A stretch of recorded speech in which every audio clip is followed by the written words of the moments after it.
हाँ देखिए, ये फिर वही है कल वाला लीनियर इक्वेशन।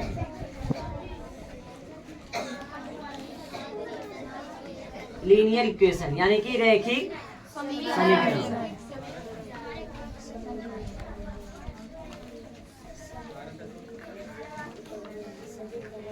लीनियर इक्वेशन यानी कि रैखिक समीकरण। मैंने कल बताया था कि जिसकी घात एक हो, क्या हो, एक, उसको बोलते हैं रैखिक। जिसकी घात दो हो उसको क्या बोलते हैं, द्विघात वाला।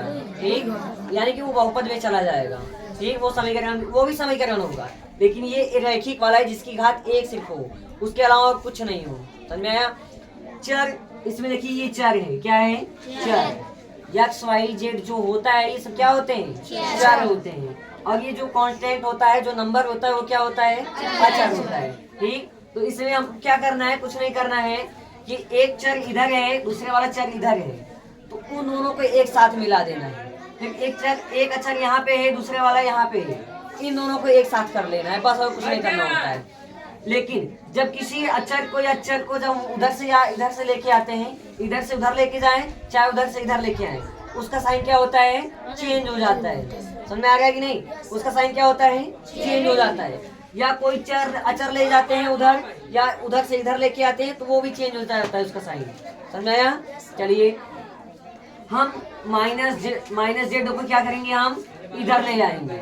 जैसे 2z है, मैंने ऐसे 2z ले दिया। ठीक, अब ये माइनस जेड है ना, इधर आके क्या हो जाएगा, प्लस जेड बराबर, बराबर के बाद 14 है ना, हम 14 लिख देंगे। अब ये -1 है ना, -1 है कि नहीं, अब इसको हम इधर लेके चलेंगे, -1 उधर जाके क्या हो जाएगा, +1। इतना समझ में आ ही गया होगा। समझ में आया। अब कुछ नहीं करना है, ये भी प्लस में है, ये भी प्लस में है, तो प्लस और प्लस मिलके क्या होता है, माइनस। बिल्कुल गलत, प्लस और प्लस मिलके प्लस ही होता है। समझ में आया कि नहीं, वो जुड़ जाएगा। 2 और 1 कितना होता है, 3z बराबर, ये प्लस है और ये प्लस है, प्लस और प्लस मिलके क्या होता है, प्लस ही होता है। 14 और 1 कितना हो जाएगा, 15। समझ में आ गई। अब 3 और z है, क्या है, 3z यानी 3z है। 3 और z के बीच में कोई साइन नहीं है, जहाँ पे कोई साइन नहीं है तो वहाँ पे क्या होता है, मल्टीपल का साइन यानी गुणा होता है। अब 3 z के गुणांक में है, क्या है, गुणांक में, यानी कि जो है z के कोएफिशिएंट में क्या है, 3 है।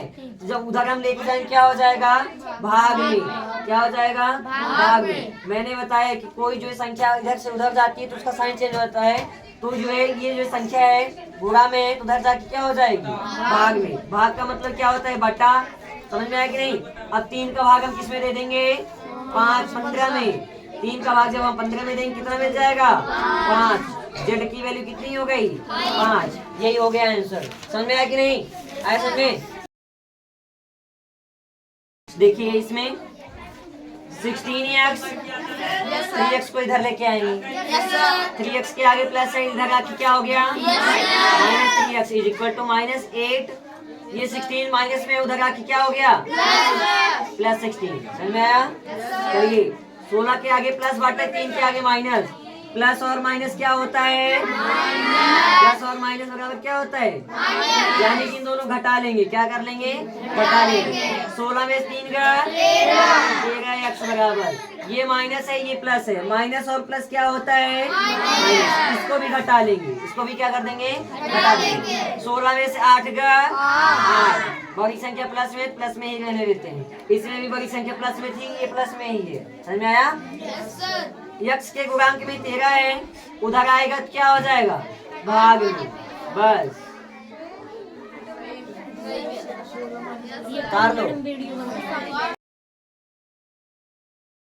फिर से इधर देखिए, -16 है, यस सर, -3x है, यस सर, -3 + 1 है, यस सर, अब कुछ नहीं करना है इसमें, यस सर, दोनों चर को एक साइड कर लेना, दोनों चर को एक साइड। यस सर, सबसे पहले -16 है ना, यस सर, इसको उठा के हम यहाँ पे लिख सकते हैं। यस सर, और ये प्लस जो है 1x है ना, इसको उठा के हम यहाँ पे लिख दिया, यस सर, लिखते हैं -3x, यस सर, ये +1x है ना, इधर आके क्या हो जाएगा, -1x -1x is equal to -3। -3 हो गया। Yes, sir. अब ये -16 है, उधर आके क्या हो जाएगा? +16। समझ में आया कि नहीं? Yes, sir. चलिए, ये दोनों माइनस है, ये दोनों माइनस है। रुक जाओ इधर। ये दोनों क्या है? माइनस। माइनस माइनस क्या होता है? माइनस और माइनस क्या होता है? प्लस। ठीक है, चलिए इन दोनों के का क्या कर लेंगे हम? जोड़ेंगे, जोड़ेंगे। Yes, minus sir. Minus plus होता है, प्लस का मतलब दोनों को जोड़ेंगे हम। 3 और 1 कितना हो गया? 4। इन दोनों में बड़ी संख्या कौन सी है? 3 के आगे माइनस है, माइनस लगा देंगे। Yes, sir. बराबर। ये माइनस, ये प्लस। माइनस और प्लस क्या होता है? माइनस। यानी कि इन दोनों को घटा देंगे। क्या कर देंगे? घटा देंगे। 16 में 3 का 13। बड़ी संख्या प्लस में है ना? Yes, तो बस sir. ऐसे ही रहने दीजिए। अब x के गुणांक में कितना है? -4। इधर जाके क्या हो जाएगा? भाग में। क्या हो जाएगा? भाग में। भाग में मतलब उसका मतलब हो गया बट्टा। ठीक, बस हो गया आंसर। देख लो।